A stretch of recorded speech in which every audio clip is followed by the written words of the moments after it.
Hi guys, welcome back to my channel Kavyakali. అందరూ ఎలా ఉన్నారు?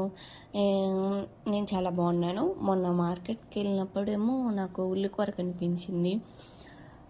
నాకు ఉల్లికూర అంటే చాలా ఇష్టము, తింటుంటాము సీజన్ వచ్చే టైం వస్తే. ఇప్పుడు ప్యాన్లో ఆనియన్స్, ఆవాలు, జీలకర్ర వేసుకొని కొంచెం ఫ్రై అయ్యాక మనం బాగా కడిగి కట్ చేసిన ఉల్లికూర వేసుకోవాలి. ఎందుకంటే మట్టి ఉంటుంది కాబట్టి అది కొంచెం ఫ్రై అవ్వాలి అనమాట. ఎందుకంటే ఉల్లికూరలో కొంచెం ఎక్కువ వాటర్ ఉంటుంది కాబట్టి. ఆ తర్వాత కోరించిన కొబ్బరి కూర వేసుకున్నాను.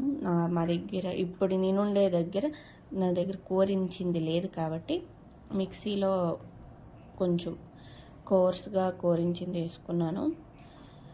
తరువాత కొంచెం బెల్లము, ఉప్పు, కారం, పసుపు అన్నీ వేసుకొని బాగా కలుపుకోవాలి. కొంచెం వీడియో స్లో అవుతుంది, నేను వాయిస్ కొంచెం నాది స్పీడ్ అయిపోతుంది. మీరు కొంచెం చూసుకోండి, వీడియోలో క్లారిటీగా చూపించున్నాను కూడాను.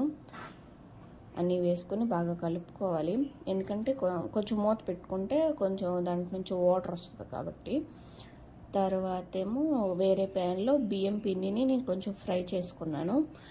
టైం ఉంటే కొంచెం బియ్యం, ధనియాలు కొంచెం బాగా ఫ్రై చేసుకొని పౌడర్ చేసుకొని కూరలో వేసుకోవచ్చు.